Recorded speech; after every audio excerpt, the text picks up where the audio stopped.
আলহামদুলিল্লাহি রাব্বিল আলামিন ওয়াসসালাতু ওয়াসসালামু আলা রাসূলিহিল কারীম ওয়া আলিহি ওয়া আসহাবিহি আজমাইন আম্মা বা'দ ফাআউযু বিল্লাহি মিনাশ শাইতানির রাজীম বিসমিল্লাহির রহমানির রহিম। আমরা যারা কুরআন মাজিদ এবং হাদিসে পাক বুঝতে চাই, আমাদেরকে সর্বপ্রথম নাহু এবং সরফের এলম থাকতে হবে। সর্বপ্রথম আমাদের এলমুস সরফ পড়তে হবে, তারপর এলমুন নাহু পড়তে হবে। এলমুস সরফ পড়ার জন্য কিছু কিতাব রয়েছে। প্রথম নাম্বার মিজানুস সরফ, দ্বিতীয় নাম্বার ফুসুলে আকবরী, তৃতীয় নাম্বার ইলমুস সিগা। এই কয়েকটা কিতাব পড়লে মোটামুটি সরফ সম্পর্কে যথেষ্ট পরিমাণে আইডিয়া হয়ে যাবে। এই সমস্ত কিতাবকে সমন্বয় করে এলমুস সরফের প্রাথমিক ছাত্রদের জন্য একটা কিতাব রচনা করেছেন। সেই কিতাবের নাম হচ্ছে নিসাবুস সরফ। কেউ যদি নিসাবুস সরফ কিতাবটা দিয়ে এলমুস সরফ শেখা শুরু করে, মোটামুটি অন্যান্য কিতাবের মধ্যে কি রয়েছে তার একটা প্রাথমিক আইডিয়া তার মধ্যে চলে আসবে। সুতরাং আজকে থেকে আমরা নিসাবুস সরফ কিতাবটা শুরু করছি। বিসমিল্লাহির রহমানির রহিম। আল্লাহুম্মা সাল্লি আলা সাইয়্যিদিনা মুহাম্মদ ওয়া আলা আলি সাইয়্যিদিনা মুহাম্মদ ওয়া বারিক ওয়া সাল্লিম। আজকে থেকে আমরা নিসাবুস সরফ শুরু করতে যাচ্ছি। সবক নম্বর 1, ইবতেদাই বাতে, অর্থাৎ প্রাথমিক কথা। ইলমুস সরফ কি তারিফ। ইলমুস সরফের পরিচয়। वो इल्म जिसमें ऐसे उसूल व क़वानीन का बयान हो जिनके ज़रिए एक कलिमा से दूसरा कलिमा बनाने और सिगों में तगय्युर व तबद्दुल करने का तरीका मालूम हो।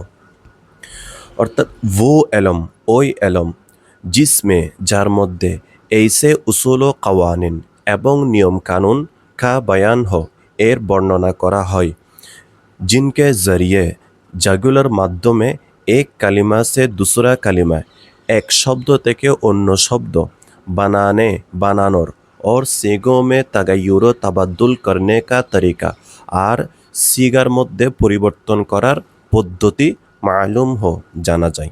অর্থাৎ ইলমুস সরফের পরিচয় হলো ওই এলম যেগুলোর মধ্যে এমন কিছু নিয়ম কানুন এর বর্ণনা করা হয় যেগুলোর মাধ্যমে এক শব্দ থেকে অন্য শব্দ এবং সিগা এর পরিবর্তনের নিয়ম কারণ সম্পর্কে জানা যায়।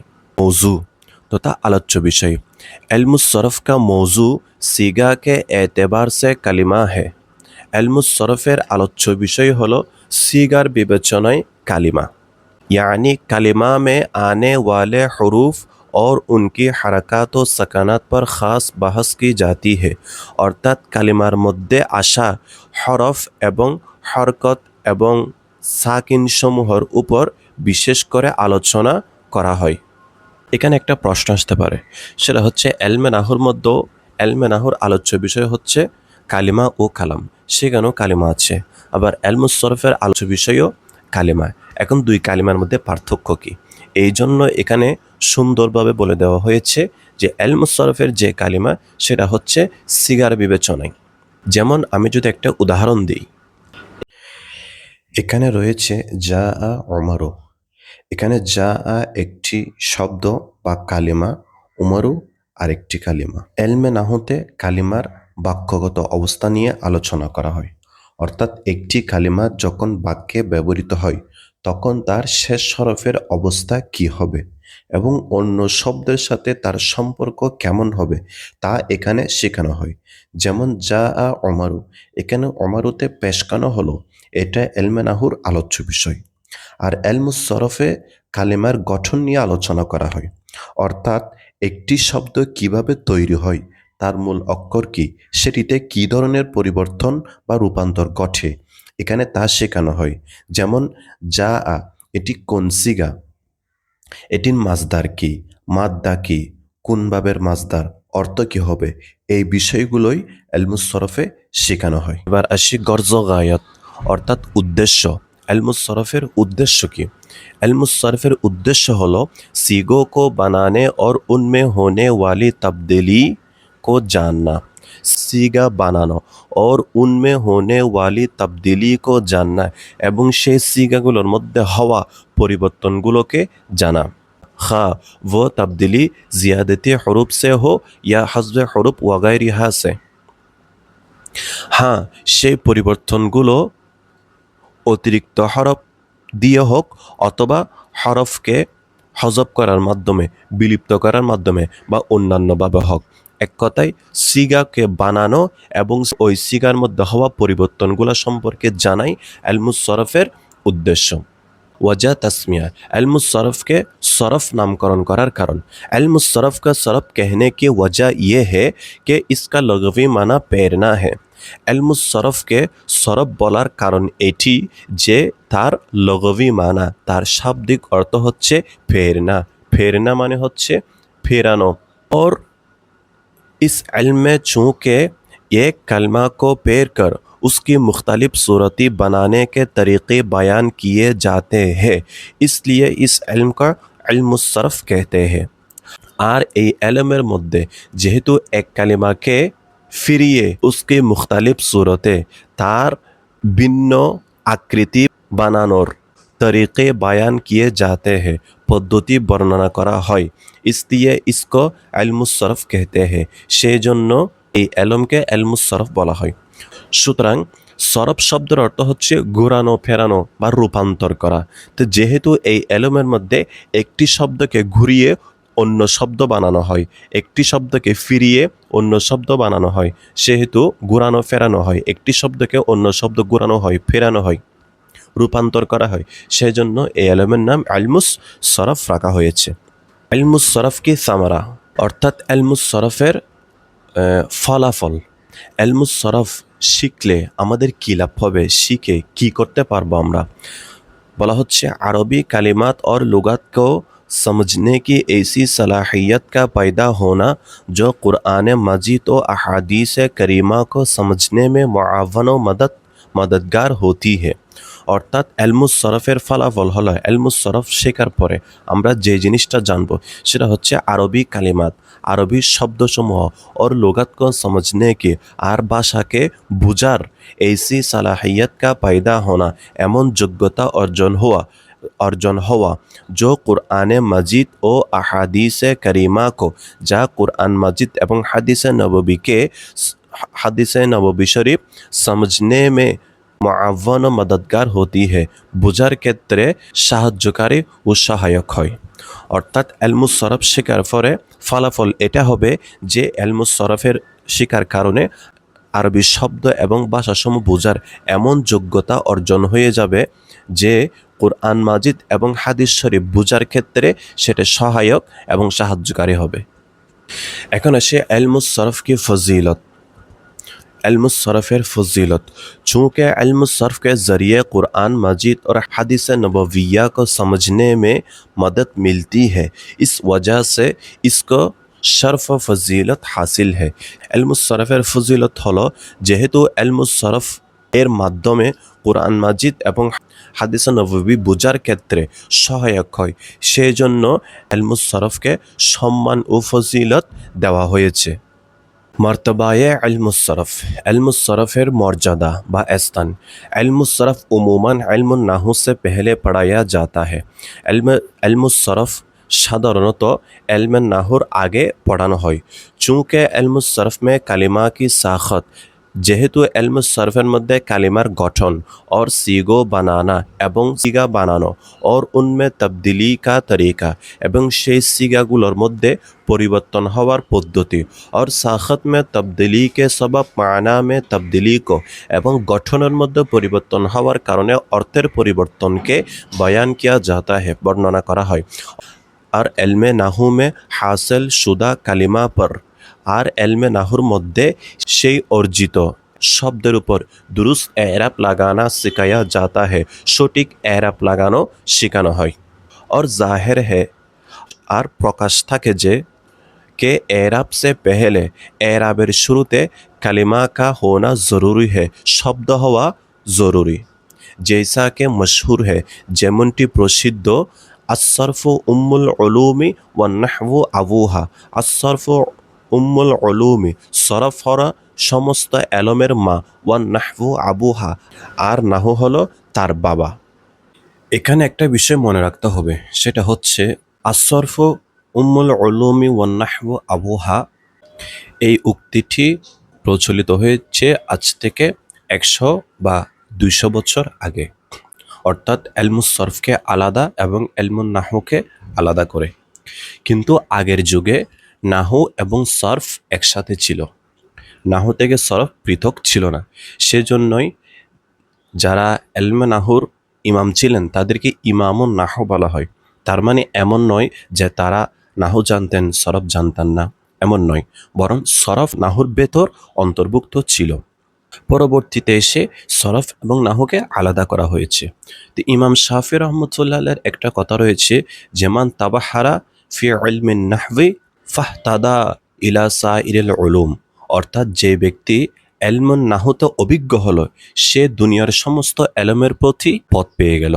এখন প্রশ্ন হচ্ছে, নাহু সরফের মধ্যে তো আর বাংলা, ইংরেজি, অঙ্ক, সায়েন্স, কমার্স, আর্টস ওগুলো নেই, তাহলে নাহু শিকার মধ্যে দুনিয়ার সমস্ত এলম শিকা কিভাবে পথ পেয়ে গেল? এই ক্ষেত্রে মনে রাখতে হবে ফার্সি ভাষায় একটা কথা রয়েছে, এক ফনিস্ত হার ফনিস্ত, অর্থাৎ যে এক বিষয়ে বিজ্ঞ সে সব বিষয়ে বিজ্ঞ। মূল কথা, কেউ যদি যে কোনো একটা বিষয়ে অভিজ্ঞ হয় অন্যান্য বিষয়ের জ্ঞান অর্জন করার তার জন্য সহজ হয়ে যায়, অন্যান্য বিষয়ের জ্ঞান অর্জন করার পথ তার সামনে উন্মুক্ত হয়ে যায়। ইলমুস সরফ কা ওয়াজে, অর্থাৎ ইলমুস সরফের প্রবক্তা। अहले इल्म इस इल्म का वाज़े मुआज़ बिन मुस्लिम अल-हर्रा को करार देते हैं, जो इमाम अबुल हसन अली बिन हमज़ा अल-किसाई का चचा और उस्ताद भी था और तकरीबन 150 साल की उम्र पाई। अहले इल्म इस इल्म का वाज़े मुआज़ बिन मुस्लिम अल-हर्रा को करार देते हैं। উলামায়ে কেরাম এই এলমের প্রবক্তা হিসাবে মুআজ বিন মুসলিম আল হাররাকে স্বীকৃতি দিয়েছেন, जो इमाम अबुल हसन अली बिन हमज़ा अल किसाई का चाचा और उस्ताद भी था, যিনি ইমাম আবুল হাসান আলী বিন হামজা আল কিসাই রহমতুল্লাহ আলাইহির চাচা এবং উস্তাদও ছিলেন। और तकरीबन 150 সাল কি উমর পাই, এবং প্রায় 150 বছর হায়াত পেয়েছিলেন। ইলমুস সরফ কা দায়রা, ইলমুস সরফের পরিধি। ये इल्म अस्माए मुतमक्किना, मुअर्रबा और अफ़आल मुतसर्रिफा के साथ ख़ास है। এই এলম আসমায়ে মুতামাক্কিনা, অর্থাৎ যে সমস্ত ইসিম এরাব গ্রহণ করে, और আফআলে মুতাসাররিফা, অর্থাৎ যে সমস্ত ফেল রূপান্তরশীল, কে সাথ খাস হয়, ওই সমস্ত ইসিম এবং ফেলের সাথে নির্দিষ্ট। যেমন আমি যদি উদাহরণ দেই, এখানে 3টা বাক্য রয়েছে। প্রথমটাতে আছে লা ইলাহা ইল্লাল্লাহু মুহাম্মাদুর রাসূলুল্লাহ সাল্লাল্লাহু আলাইহি ওয়াসাল্লাম। এখানে লা ইলাহা ইল্লাল্লাহু এরপরে মুহাম্মাদুন সাল্লাল্লাহু আলাইহি ওয়াসাল্লাম যে ইসিমটি রয়েছে এই ইসিমের মধ্যে 2 পেশ হয়েছে। দ্বিতীয় বাক্যের মধ্যে আশহাদু আন্না মুহাম্মাদান আবদুহু ওয়া রাসূলুহু, এখানে মুহাম্মাদুন ইসিমের মধ্যে জবর হয়েছে। তৃতীয় বাক্যের মধ্যে আল্লাহুম্মা সাল্লি আলা মুহাম্মাদিন ওয়া আলা আলি মুহাম্মাদিন, এখানে মুহাম্মাদুন ইসিমের মধ্যে জের হয়েছে। তাহলে বোঝা যাচ্ছে এই মুহাম্মাদুন ইসিমটি কোনো সময় পেশ গ্রহণ করছে, কোনো সময় জবর গ্রহণ করছে, তো কোনো সময় জের গ্রহণ করছে। সুতরাং এই ইসিমটা হচ্ছে আসমায়ে মুতামাক্কিনার অন্তর্ভুক্ত, বা এই ইসিমটা হচ্ছে মু'রাব, যে সমস্ত ইসিম এরাব গ্রহণ করে। এখন আমাদের বুঝতে হবে আসমায়ে মুতামাক্কিনা মানে কি। আসমায়ে মুতামাক্কিনা মানে হলো যে সমস্ত ইসিম এরাব গ্রহণ করে। এখন প্রশ্ন হচ্ছে এরাব কাকে বলে? মনে রাখতে হবে শব্দের শেষ হরফের অবস্থাকে এরাব বলা হয়। শব্দের শেষ হরফের অবস্থাকে এরাব বলা হয়, অর্থাৎ কোন শব্দের শেষ হরফে জবর জের পেশ হওয়ার যে অবস্থাটা রয়েছে, কোনো সময় জবর, কোনো সময় জের, কোনো সময় পেশ, এটাকেই এরাব বলা হয়। আর যে সমস্ত ইসিম এই ধরনের এরাব গ্রহণ করে, অর্থাৎ কোনো সময় জবর হয়, কোনো সময় জের হয়, কোনো সময় পেশ হয়, এভাবে এরাব গ্রহণ করে ওই সমস্ত ইসিমকেই মুরাব বলা হয়, যেগুলো আসমায়ে মুতামাক্কিনার অন্তর্ভুক্ত। যেমনিভাবে আমরা দেখতে পাচ্ছি প্রথম লাইনের মধ্যে রয়েছে লা ইলাহা ইল্লাল্লাহু মুহাম্মাদুন রাসূলুল্লাহ, দ্বিতীয় বাক্যের মধ্যে রয়েছে আশহাদু আন্না মুহাম্মাদান আবদুহু ওয়া রাসূলুহু, তৃতীয় বাক্যের মধ্যে রয়েছে আল্লাহুম্মা সাল্লি আলা মুহাম্মাদিন ওয়া আলা আলি মুহাম্মাদিন সাল্লাল্লাহু আলাইহি ওয়াসাল্লাম। এখন মুহাম্মাদুন শব্দটা, এই ইসিমটা কোনো সময় পেশ হয়েছে, কোনো সময় জবর হয়েছে, কোনো সময় জের হয়েছে, অর্থাৎ এরাব গ্রহণ করেছে। সুতরাং এই মুহাম্মাদুন শব্দটি, এই ইসিমটি হচ্ছে আসমায়ে মুতামাক্কিনার অন্তর্ভুক্ত বা এটি মুরাব। দ্বিতীয় নম্বর বলা হয়েছে আমাদের আফআল মুতাসাররিফা। আফআল মুতাসাররিফা হলো যে সমস্ত ফেল রূপান্তরশীল ফেল। রূপান্তরশীল ফেল মানে হলো যে সমস্ত ফেল মাসদার থেকে ফেলে মাজি হবে, মাজি থেকে মুজারে, মুজারে থেকে আমর ও নাহিতে রূপান্তর হবে, সেগুলোকে বলা হয় আফআল মুতাসাররিফা। যেমন আন-নাসরু মাসদার থেকে নাসর হয়েছে, নাসর থেকে ইয়ানসুরু, ইয়ানসুরু থেকে উনসুর লা তানসুর, মাজি মুজারে আমর নাহি, এভাবে রূপান্তর হয়েছে, পরিবর্তন হয়েছে, সেগুলোকে বলা হয় আফআলে মুতাসাররিফা। তাহলে ये इल्म अस्माए मुतमक्किना और अफ़आल मुतसर्रिफ़ा के साथ ख़ास है। এই এলম আসমায়ে মুতামাক্কিনা তথা এরাব গ্রহণকারী ইসিম और अफ़आल मुतसर्रिफ़ा তথা রূপান্তরশীল ফেল, রূপান্তরশীল ক্রিয়া এর সাথে নির্দিষ্ট। লিহাজা जो अस्मा व अफ़आल तसरीफ़ को कबूल नहीं करते वो इस इल्म के अबहास से खारिज है। কেননা যে সমস্ত ইসিম ও ফেল পরিবর্তনকে কবুল করে না, সেগুলো এই এলমের আলোচনার বিষয়বস্তুর বাহিরে, অর্থাৎ সেগুলো এই এলমের আলোচনার বিষয়বস্তু নয়। যেমন আসমায়ে মুবায়্যিনা, আসমায়ে आजमिया, अस्माए अस्वात, अफ़आल जामिदा और तमाम हरूफ। नोट, तसरीफ़ दो माना के लिए इस्तेमाल होता है। পরিবর্তন দুই অর্থের জন্য ব্যবহৃত হয়, और यहाँ दूसरे माना मुराद है, আর এখানে দ্বিতীয় অর্থটি উদ্দেশ্য। एक नंबर वाहिद से तस्निया व जमा और मुज़क्कर मुअन्नस वगैरह की गर्दाने। एक नंबर হচ্ছে ওয়াহিদ থেকে তাসনিয়া জামা এবং মুজাক্কার মুআন্নাস ইত্যাদি गर्दान সমূহের অর্থে পরিবর্তন হয়। দ্বিতীয় নম্বর किसी कलिमा का तखफीफ तालील इदगाम इबदाल जियादत को कबूल करना, অর্থাৎ কোনো কালিমাকে তখফিফ করা, ভারী থেকে হালকা করা, তালিল করা, অর্থাৎ কোথাও হরফ ইল্লত থাকলে সেটাকে পরিবর্তন করা বা বাদ দেওয়া। ইদগাম তথা এক শব্দকে আরেক শব্দের সাথে মিলানো, এবদাল এক শব্দকে অন্য শব্দে পরিবর্তন করা, জিয়াদত তথা কোন শব্দের মধ্যে অতিরিক্ত হরফ এনে বৃদ্ধি করা, এই সমস্ত বিষয়কে কবুল করা, এই অর্থটি ইলমুস সরফের মধ্যে উদ্দেশ্য। এখন আসি সওয়ালাত, প্রশ্নসমূহ। সওয়াল নাম্বার এক নম্বর প্রশ্ন, ইলমুস সরফ কি তারিফ বয়ান कीजिए, যেটা আমরা আগে পড়ে এসেছি। सवाल नंबर 2, द्वितीय नंबर प्रश्न है इल्मुस सरफ का मौजू और गर्ज गायत का बयान फरमाए। इल्मुस सरफের উদ্দেশ্য ও আলোচ্য বিষয় বর্ণনা করো, যেগুলো আমরা আগে পড়ে এসেছি। তৃতীয় নম্বর প্রশ্ন, इल्मुस सरफ को सर्फ क्यों कहते हैं, इल्मुस सरफ के सर्फ কেন বলা হয়।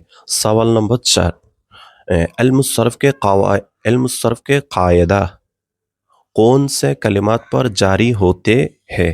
इल्मुस सरफের নিয়ম কানুন কোন কালিমার উপর জারি হয়, প্রয়োগ হয়, যেটাও আমরা আগে পড়ে এসেছি আসমায়ে মুতামাক্কিনা ও আফআল মুতাসাররিফা।